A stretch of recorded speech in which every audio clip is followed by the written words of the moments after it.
이 코로나가 시작되고 난 이후부터 우리 한국 교회가 참 점점 어려운 길로 빠져들고 있습니다.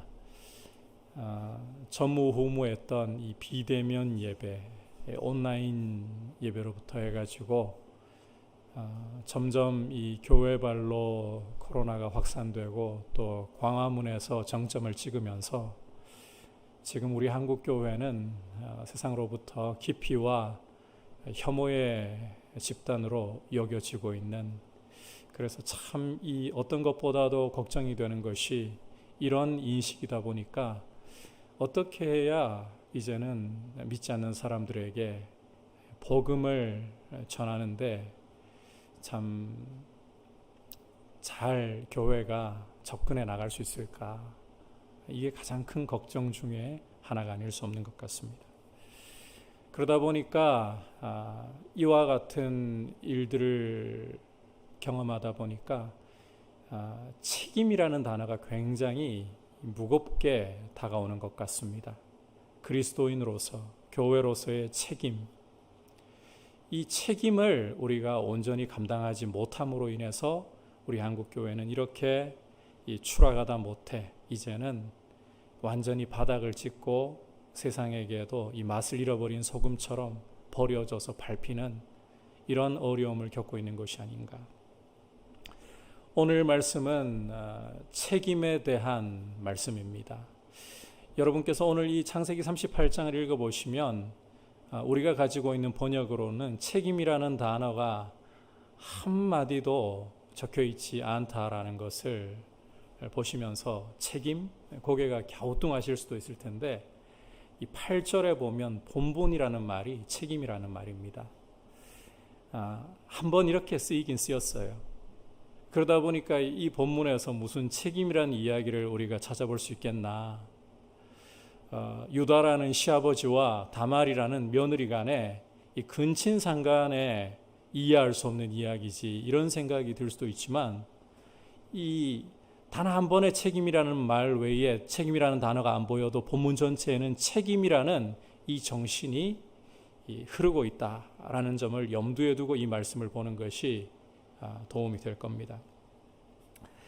오늘 본문 이해를 위해 가지고 먼저 좀 두 가지 주의하면서 본문을 읽어야 한다라는 점을 말씀을 드리고 싶어요. 다소 딱딱한 성경 공부를 하는 것 같은 느낌이 들 수도 있겠지만, 이 부분은 좀 말씀을 드려야 이 본문을 읽을 때 실수를 안 하실 것 같아요. 두 가지 주의점 중에 첫 번째는 이 본문을 창세기 38장을 읽을 때에 21세기의 안경을 끼고서 이 본문을 읽지 말아야 한다는 겁니다. 예를 들면 근친상간이라는 이런 틀로 이 본문을 절대로 보려고 해서는 안 된다는 거예요. 두 번째 주의할 점은 절대로 이 교리적인 잣대나 틀을 갖다 대가지고 이 본문을 해석하려고 하면 안 된다는 겁니다. 예컨대 다말이 정말 하나님을 알고 있나? 이 사람이 구원은 받은 사람인가? 이런 틀을 가지고서 이 본문을 보려고 하면 안 된다는 거예요. 그런 부분이 오늘 본문에 이야기하려는 핵심이 절대 아니기 때문입니다. 반대로 우리가 꼭 좀 알고 있어야 할 이 본문에 대한 이 이해를 돕기 위한 풍습이 있는데, 이 고대 근동 지역에서 절대적으로 이 풍습을 알지 못하면 오늘 본문이 이해가 안 됩니다. 두 가지입니다. 첫 번째는 단순히 풍습을 넘어서서 구약 성경에 흐르는 굉장히 중요한 양대 축복입니다.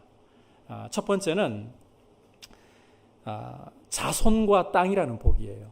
오늘 이 말씀을 읽을 때에 우리가 자손과 땅이야말로 구약에 흐르고 있는 아주 중대한 이 축복의 두 물줄기이다. 양대 산맥과 같다. 이 점을 염두에 두고서 특히 오늘 본문에서는 이 자손의 문제, 자손의 복을 다루고 있다. 이걸 염두에 두고 읽어야만 됩니다. 또 한 가지는 이 계대 결혼이라는 겁니다. 다른 말로 형사 취수제라고도 부르는 형이 죽고 동생이 형수를 취한다. 풀면 이런 뜻인데, 이 제도를 이해를 하고 있어야만 오늘 본문이 이해가 됩니다. 이 형사취수제 혹은 계대결혼법을 여러분들께 조금만 설명을 드리자면, 이걸 설명드려야 본문이 이해가 돼요. 어떤 집에 형제가 있는데 형이 결혼을 해가지고 자식을 낳지 못한 채 죽어버렸습니다. 그러면 이 형의 대는 자동으로 끊어져 버리게 되는 거예요. 자, 고대 근동 지역에서는, 이 고대 근동만이 아니라 사실은 고대에는 이 자손이 굉장히 중요하거든요, 사실. 자, 자손이 끊어져 버리고, 대가 끊어져 버리고 나면 이 사람은 영영 잊혀져 버립니다. 그러니까 이러한 부분을 방지하기 위해서 어떤 일을 해야 되는가 하면, 동생이 죽은 형의 아내, 형수를 취해가지고 자기 아내로 삼아서 자식을 낳는 거예요. 거기서 태어나는 첫 번째 아들은 무조건 누구의 자식이 되느냐? 자기 자식이 아니라 죽은 형의 자식이 되는 거예요. 그렇게 해서 형의 대가 끊어지지 않게 하는 것, 이걸 계대결혼법 혹은 형사취수제라고 부릅니다. 자손의 복을 이어가기 위한 제도라는 거예요. 이 풍습이 고대 근동 지역에 자리를 잡고 있었어요. 이 풍습은 신명기 25장을 보면 율법에서도 지지하고 있다는 것을, 왜냐하면 자손의 복이 하나님이 주시는 양대 이 축복의 산맥 중에 하나이기 때문에 신명기 25장에서도 지지하고 있다는 걸 보여줍니다. 만약에 형제가 있는데 형이 죽고 자식이 없이 죽고 동생이 형수를 취해서 아이를 낳아서 형의 대를 이어줘야 되는데 이걸 동생이 싫어한다. 그러면 형수는 이 동생을 끌고 성읍에 있는 장로들에게로 가가지고 고발을 합니다. 그러면서 이 시동생이잖아요. 시동생의 얼굴에 침을 뱉으면서 형제의 집을 세우기를 싫어하는 자는 이와 같이 될 것이라. 그러면서 신발을 벗겨버려요. 이스라엘에서 두고두고 수치가 되는 일을 당하는 거죠.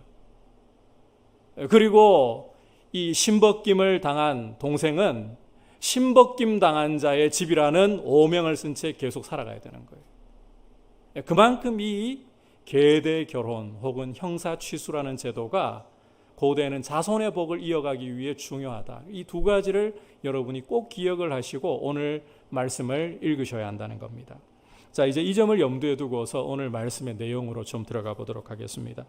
오늘 이 창세기 38장의 내용을 전반적으로 좀 말씀을 드리자면, 유다가 자기 집안을 세워가는, 자손을 이어가는 이야기입니다.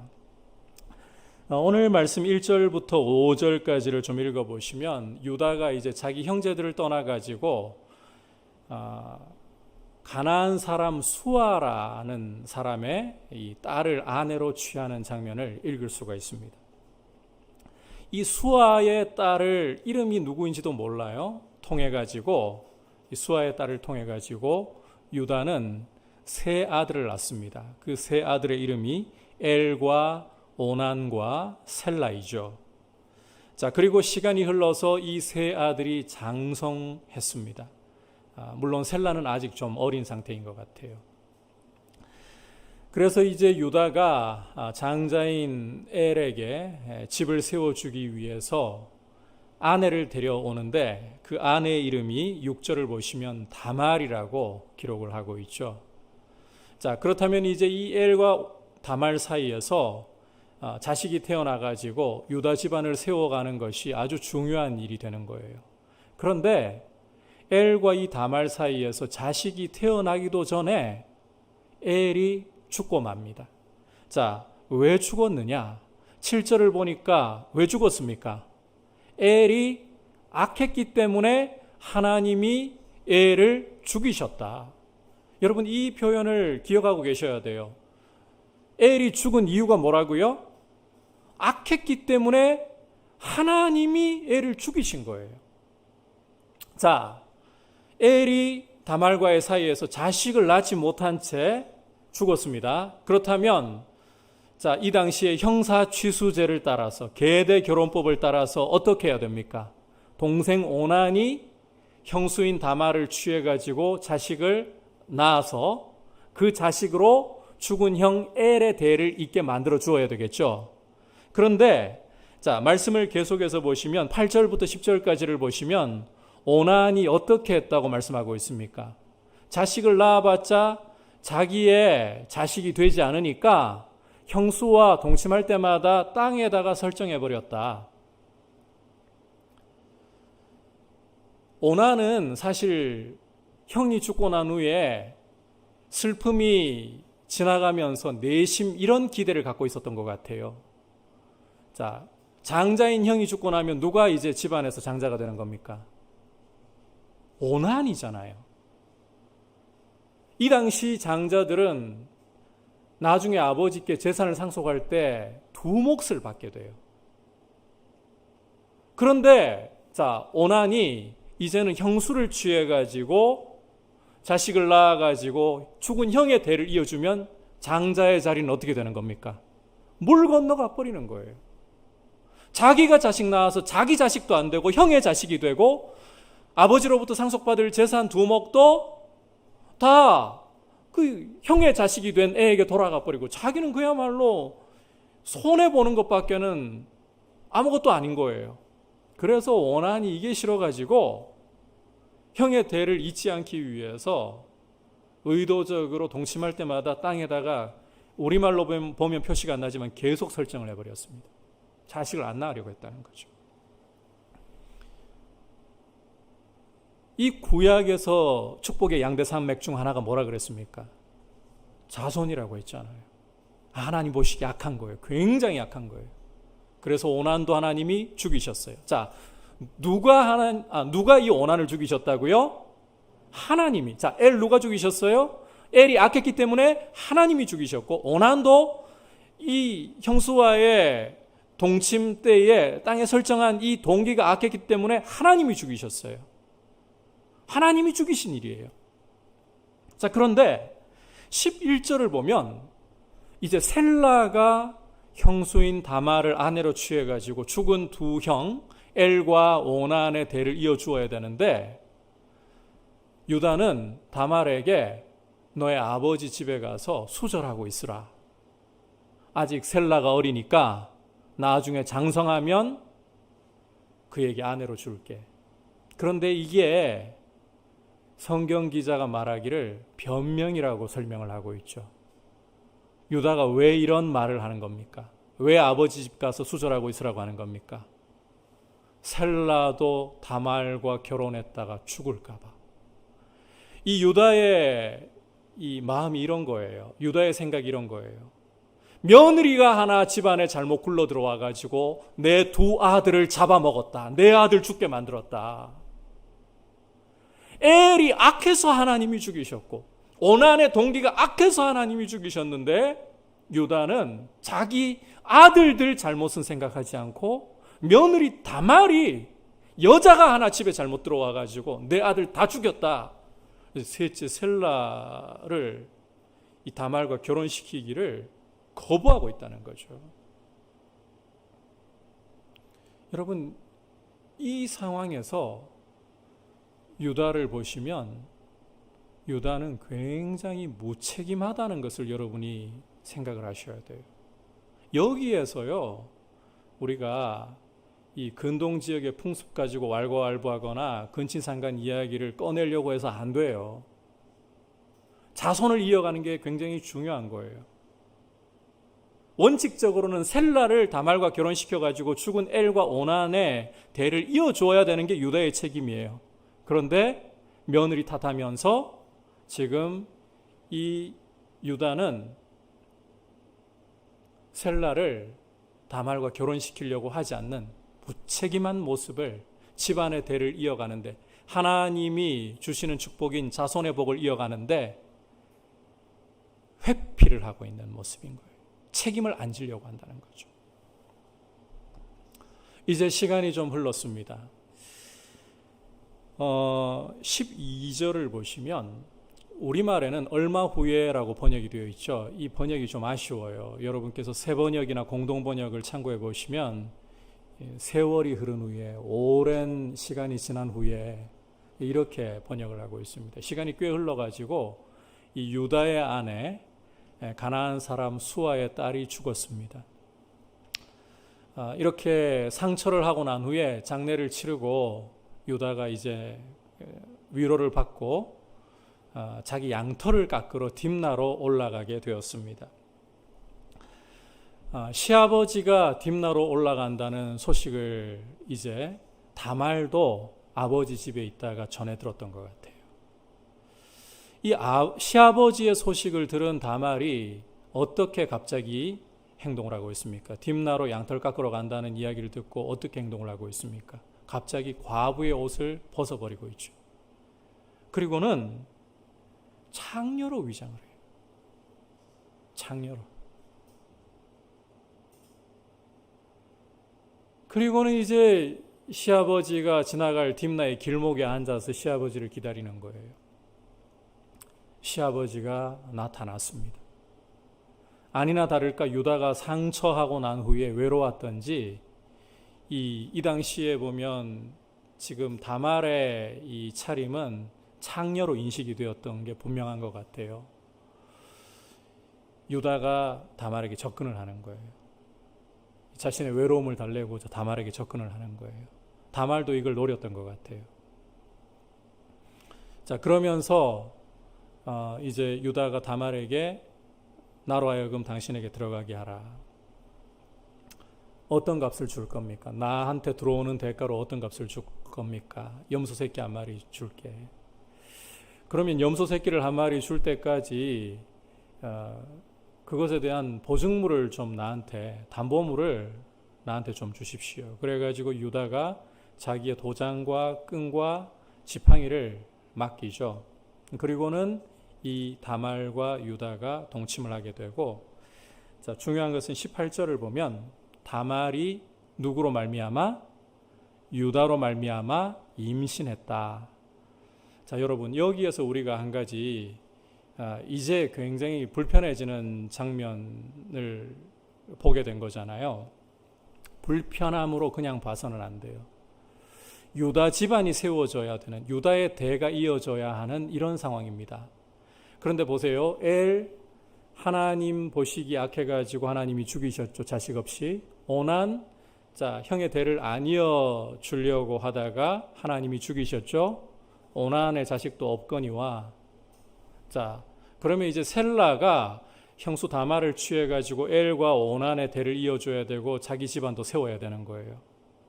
그런데 셀라를 다말과 결혼시키려고 유다가 하질 않았어요. 책임을 회피해버린 거죠. 그러면 유다 집안의 씨 남아있는 곳이 어디입니까? 상식적으로 유다밖에 없어요. 유다 집안을 세워야 되는데 유다의 씨가 아니면 셀라를 안 주니까. 그래서 여러분, 다말이 창녀로 위장한 이유도 셀라를 안 주니까라고 기록을 하고 있잖아요. 성경 기자가. 유다에게밖에 씨를 받을 수가 없는 거예요. 유다 집안의 씨를 대를 이어가려고 하면. 그러니까 이걸 근친상간의 문제로 볼 게 아니라는 거죠. 오히려 집안의 대를 이어가기 위해서 이 다말이 어마어마한 모험을 하고 있는 겁니다. 목숨 건 모험을 하고 있는 겁니다. 그 증거를 한번 볼까요?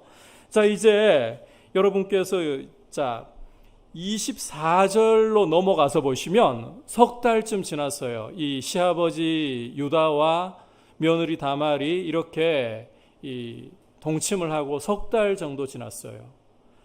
유다로 말미암아서 임신한 게 이제 서서히 드러나기 시작하는 거예요. 입덧을 했는 건지 아니면 뭐 배가 좀 불러오기 시작한 것인지 뭐 어떤 것인지 모르겠지만 임신했다는 것이 서서히 드러나기 시작한 거예요.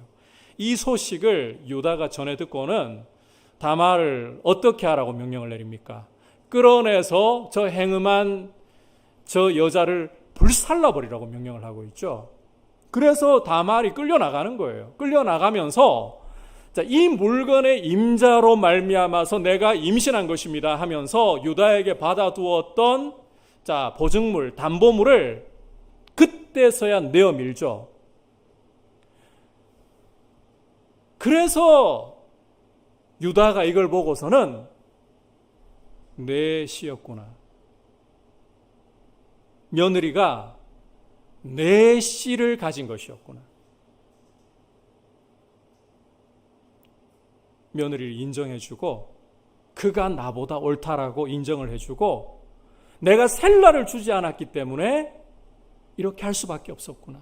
그가 나보다 옳다, 그가 나보다 의롭다고 인정을 해주고 다시는 관계를 하지 않았다고 말씀을 하고 있는 거예요.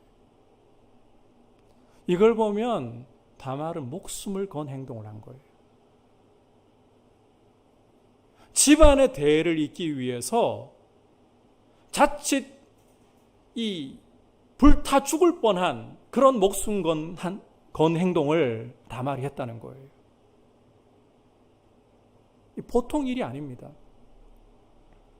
이런 부분에서 이제 우리가 근친상간의 이야기를 하면서 유다나 다말을 비난할 문제가 아니라는 거예요. 이것은 책임이에요, 책임.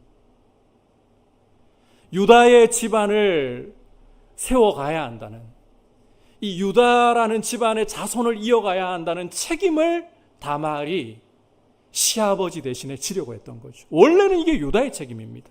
유다가 셀라를 다말에게 주었어야 되는 겁니다. 그런데 며느리가 잘못 들어와서 내 아들들 다 잡아먹는다. 안 주니까 씨를 받을 곳은 유다밖에 없는 거예요. 창녀로 위장을 하고 목숨 건 도박을 한 것이죠, 사실은. 그렇게라도 집안의 대를 이으려고 한 것이 다말의 모습이었다는 거예요. 이걸 보니까 유다는 인정하지 않을 수 없는 거죠. 그가 나보다 옳다. 내가 이행해야 할 책임을 다말이 졌다. 그래서 나는 틀렸고 다말이 옳은 것이다. 의로운 것이다. 이렇게 유다가 인정할 수밖에 없다라는 거예요. 근데 여러분, 여기에서 한 가지를 더 주목해야 되는데 유다만 다말의 행동을 지지한 게 아닙니다. 더 놀라운 것은 하나님이 다말을 지지해 주셨다는 거예요. 27절을 한번 읽어보시기를 바랍니다. 다 같이 한 목소리로 읽어볼까요? 시작. 해산할 때에 보니 쌍태라. 자, 다말이 아이를 출산하는데 보니까 쌍둥이가 태어나고 있다고 말씀하고 있는 거죠. 이게 하나님의 지지라는 거예요. 그 전에, 자, 26절로 다시 올라가 보면 그는 나보다 옳다. 다말의 행동에 대해서 유다가 인정을 하면서 자, 다시는 그를 가까이 하지 않았다. 다시는 이 다말과 동침하는 일이 없었다고 합니다. 자, 그러면 쌍태가 아니면 다말은 아이를 몇 명 낳아야 되는 거예요? 상식적으로. 한 명이잖아요. 한 명 낳아가지고 누구의 대만 이을 수 있나요?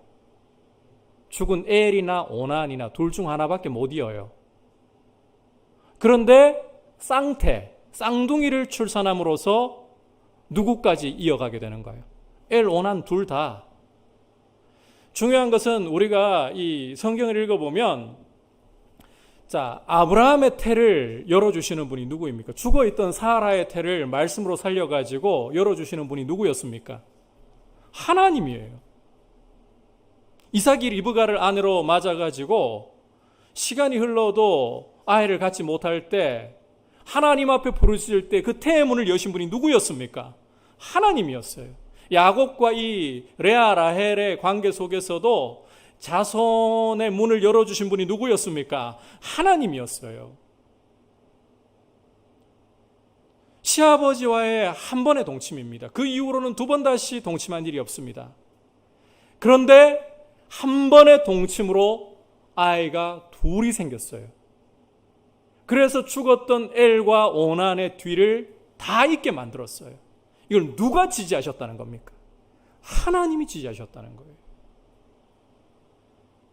유다는 자신의 집안을 세우려고 이 자손의 복을 이어가려고 하는 노력을 기울이지도 않았고 책임을 지려고도 하지 않았는데 다말은 목숨을 걸고 이 집안을 세워가려고 하는, 대를 이어가려고 하는, 자손의 복을 이어가려고 하는 이런 책임을 졌습니다. 이걸 유다도 인정할 뿐만 아니라 하나님도 인정을 해 주신다는 거예요. 따라서 오늘 이 본문 속에서 우리가 읽어야 할 것은 책임이라는 단어예요. 그리스도인은 이 다말처럼 책임을 지려고 하는 태도를 가져야 한다는 거예요.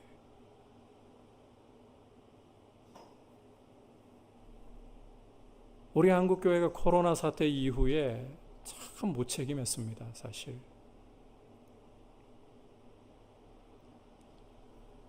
교회는 결단코 세상을 해롭게 해서는 안 돼요. 교회가 하는 모든 행동들이 칼이 되어서 세상을 찔러서는 안 되는 거예요.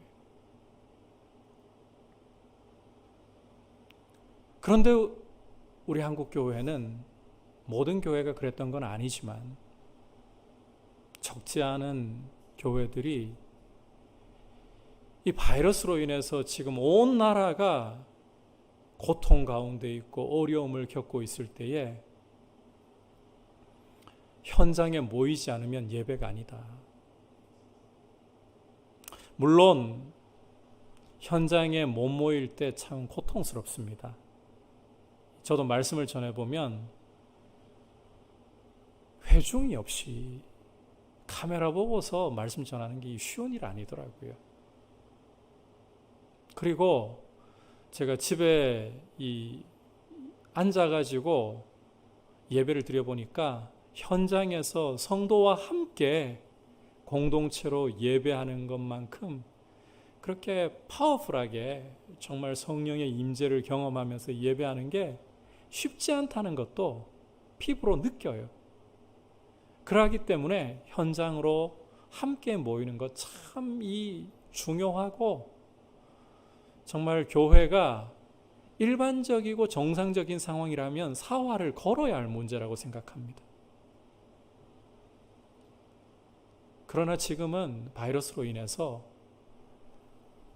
온 나라가 어려움을 겪고 있습니다.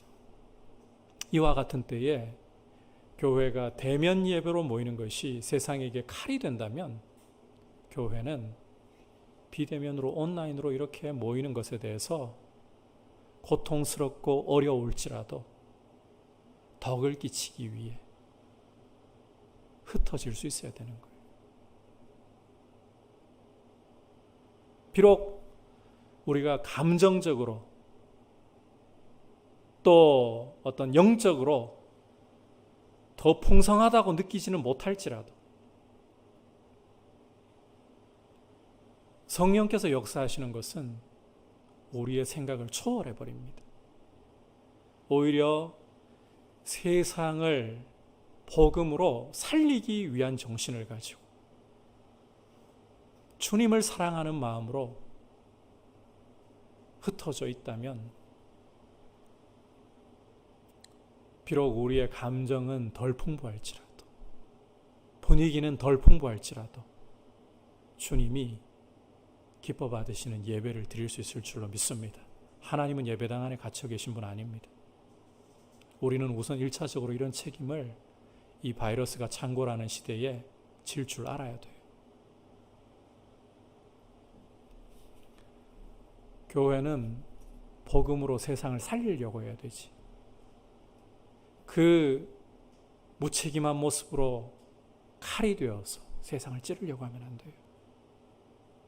아울러서 교회는 정말 말씀 앞에 책임 있게 행동하려고 노력을 해야 합니다.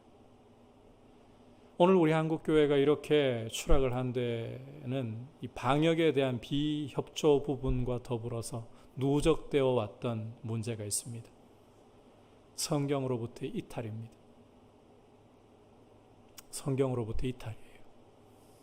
우리 한국교회는 선교 역사상 참 드문 케이스예요. 선교사님들이 들어오기 전에 성경이 먼저 들어왔어요. 참 놀라운 하나님의 섭리예요. 그리고 한국교회가 든든하게 자라가면서 이 평양 대부흥과 같은 큰 부흥의 시기를 겪었던 것도 사경회, 말씀을 배우는 운동을 통해서였어요. 말씀을 말씀대로 배우면서 기도 운동이 뜨겁게 벌어지니까요. 다른 나라에 있지도 않던 새벽 기도회가 일어나고 철야 기도회가 일어나고 여기 성령께서 폭발적으로 교회를 부흥시키시면서 역사를 해주신 것이죠. 이 시간이 흐르면서 점점 부흥회로 바뀌어가고 말씀보다는 은사, 제가 은사를 잘못되었다라고 하려고 하는 의도 아니에요. 은사는 참 좋은 것이에요. 그런데 말씀보다 은사로 흘러가면서 말씀을 제쳐버렸어요. 그러니까 이게 제대로 분별도 안 된 내가 입신해가지고 뭐 하늘에서 대한민국을 봤다 뭐 이런 이야기를 하는데 열광을 해요. 아니 사도 바울 같은 경우는 고린도후서 12장을 읽어보면 셋째 하늘에 이끌려가지고 이 사람이 가히 들을 수 없는 말을 듣고도 그 말에 대해서 침묵을 했어요. 더 과하게 생각할까봐 여기서 그만둔다 그랬어요. 그런데 도대체 참 사도보다 더 대단한 사람이죠. 그런 말을 하는 사람들은 입신을 해가지고 몸을 떠나가지고 하늘에서 내려다보니까 셋째 하늘 가가지고 내려다보니까 대한민국의 빛이 보이더라. 어떻게 검증을 해요? 어떻게? 성경에도 말씀하지 않는 걸. 그런데 흘러가면서 이상해졌어요. 누워서 침 뱉는 격이지만 우리 목회자들은 성경을 잘 가르치기보다 제가 이 목회를 하면서 느낀 게 그거예요. 얼마나 설교 잘하느냐, 잘하면 전달 면에서 도움이 되는 건 사실이에요. 근데 성도들이 정말 듣고 싶어하는 것 성경대로의 가르침이더라고요. 좀 말은 좀 어눌해도 성경대로 제대로 가르치면 그 속에서 은혜를 받아요. 그런데 성경대로 가르치려고 하면 되게 어려워요, 사실. 목회자도 정말 뼈를 깎는 노력을 기울여야 되고 성도들도 그 수준을 맞추기 위해 힘을 써야 돼요. 자꾸 쉽게 흘러갔잖아요. 그렇게 안 하려고. 성경을 잘 모르는 거예요. 목회자들은 점점 많은 숫자를 모아서 그걸 자신의 힘으로 삼기 시작하고 돈을 버는 수단으로 목회를 전락시켰고 모든 분들이 그렇다는 거 아닙니다. 보편적인 우리 한국교회 흐름을 제가 이야기하고자 하는 겁니다. 스캔들로 부끄러운 짓을 저질렀고 권력과 힘과 결탁을 해버리는 이 말씀으로부터 떠나서 이런 일이 오는 거예요. 여러분께서 성경을 읽어보십시오. 하나님이 바라시는 것은 다른 게 아니에요. 화려한 예배, 무수한 짐승을 잡아서 하나님께 바쳐드려서 하나님 배부르게 드리는 거 기뻐하시지 않았어요. 내가 바라는 거 한 가지다. 내가 광야에서 모세를 통해 너희한테 준 그 말씀에 좀 순종을 해다오. 나는 무수한 재물 역겹다. 너희가 이 재물을 잡아 죽이는 것은 살인이나 다름없다. 너희가 내 성전의 마당 짓밟는 걸 내가 견디지를 못하겠다. 내가 바라는 것은 말씀대로 순종하는 것이다. 여러분 이게 교회의 책임 있는 모습이에요. 성경으로 돌아와야 되는 거예요. 성경으로. 이 교회의 책임 있는 모습이에요. 우리 목회자들부터가 정말 하나님 앞에 가슴을 찢고 성경으로 돌아가야 돼요. 그리고 우리 성도들도 함께 성경으로 돌아가야 돼요. 그럼에도 불구하고 우리는 성경대로 다 순종하지 못하는 연약함 갖고 있다는 거 인정해야 합니다. 성경대로 살고 싶고 성경대로 순종하려고 몸부림을 쳐도 우리는 다 순종하지 못한다는 우리의 연약함을 압니다. 그러하기 때문에 교회의 책임 있는 모습은 하나님 앞에 자신을 날마다 돌아보면서 십자가 붙들고 철저히 회개를 하는 거예요. 우리의 연약함을, 우리의 더러움을, 우리의 추잡함을 회개하는 거예요. 그것만이 교회다울 수 있는 길이에요. 이렇게만 한다면 교회가 완전해서가 아닙니다. 대단한 능력을 스스로 가지고 있어서가 아닙니다. 성령으로 새롭게 해주시는 거예요. 우리의 부족함을 주님이 은혜로 감싸주시기 시작하는 거예요. 이 교회의 책임입니다. 저는 오늘 이 다말에게서 그 책임을 우리가 함께 보았으면 좋겠습니다. 유다도 왜 나중에 이 유다를 통해 왕권이 이어지게 되느냐? 비록 무책임하게 시작했지만 유다도 보면 책임 있게 나가기 시작하잖아요. 이 유다의 책임 있는 모습의 절정은요, 창세기 44장에서 두드러집니다. 베냐민을 애굽에 두고 와야 될 이런 위기 상황이 되었을 때 유다는 자기를 아예 던져버렸습니다. 자기가 베냐민 대신에 남아서 영원히 종이 되겠다고. 그렇게 책임 있는 사람으로 바뀌어갔잖아요. 이걸 보고 요셉이 터져버려요. 하나님이 하나님의 백성들에게 바라는 모습이 진짜 이거야. 책임 있는 모습. 여러분, 그게 창세기 안에서 보면 성도의 진실함입니다. 이 진실함은 그러니까 오늘 여러분께서 가정예배 영상을 보셨다면 이 부분을 제가 설명을 드린 부분이 있습니다만, 진실함은 그러니까 팩트를 이야기해 주는 걸 생각하기 쉬운데, 성경이 말씀하고 있는 진실함은 단순히 팩트를, 사실을 이야기하는 것만이 아닙니다. 책임지려고 하는 거예요. 책임을 지려고 하는 거. 오늘 우리가 이 다말의 모습을 통해서 하나님 앞에 책임 있는 모습으로, 말씀 앞으로 돌아가 말씀 앞에 책임 있는 모습으로, 말씀에 순종하기 위해 정말 우리의 힘을 쏟아붓고, 또 말씀에 순종하지 못할 때는 우리의 마음에 옷을 찢고 굵은 배를 입고 죄를 뒤집어 쓰면서 하나님 앞에 긍휼을 구하며 회개하는 모습으로, 우리의 모습을 돌이키는 이런 모습으로 하나님 앞에서 세상에 이 축복이 흘러갈 수 있도록 그런 통로로 쓰임받을 수 있기를 주님의 이름으로 축복합니다. 이제 말씀을 생각하면서 함께 기도하는 시간을 갖도록 합시다.